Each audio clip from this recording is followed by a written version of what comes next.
Zero to Hero Power Workshop 2.0. Module 2, Secure Remote Work. All right, again, this is optional advanced lab. This carries on from the previous one. We're installing Cisco Secure Endpoint and verify blocking of compromised devices. This is going to be fun. All right, so during this task, you will test the Secure Remote Worker with the addition of Cisco Secure Endpoint. We're going to install the endpoint, and then we're going to access malware to trigger an indication of compromise. This IOC information is used in advanced lab at the end of module 3 as well. Okay, so let's go ahead and download the client. Obviously, this will be pushed automatically. We're going to do this the quick and dirty way. We're going to grab the policy we want, protect. We want to grab the URL and copy that out. Once we have the URL, let's go to the endpoint, and we're going to go ahead and paste that in, and that'll allow us to download the specific installation package for that policy. And once downloaded, let's go ahead and do the install.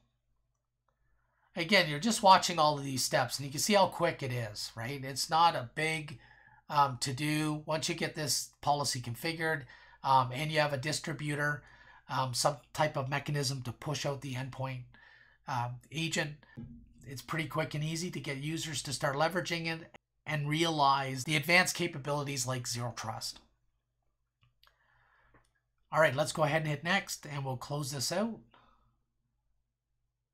Create a desktop shortcut first. Okay, we're connected, and the policy is protect. Perfect. Let's go ahead and open up a browser. Go to Cisco Umbrella. AV test file. You can see it's failed to download.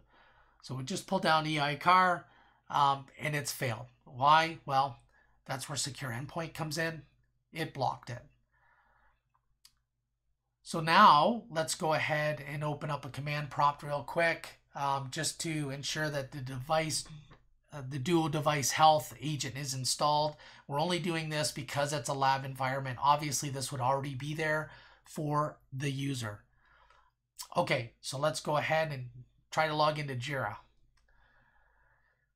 So here's our application. It's going to want that 2-factor, and it says we're sorry, not allowed. This device has been blocked from accessing the application. Pretty neat. Let's go back to Secure Endpoint and check this out. Go to Inbox. We can see an event here. It says require attention, and we can see a threat detected. You can see a couple of them here. And we can now start to begin work on investigating this. We're going to mark it as resolved because we want to show you once you do have the indication of compromised remediated or mitigated, it's as simple as the user refreshing the browser. Once they refresh the browser, multi-factor authentication kicks in. And as long as the dual health passes, there's no indication of compromise, you can go ahead now and satisfy that requirement and log in. Trust the browser, and we should see the Jira application show up. And look at that, done. A nice way of adding layers of security. Now let's go ahead and check some of the logging information in Duo. And as we scroll down, we can see, Karen was denied. Why? Well, if we expand this, we can see endpoint failed, Cisco Secure Endpoint verification. So it was not trusted endpoint because of this failure. You have to satisfy that requirement in order to maintain zero trust.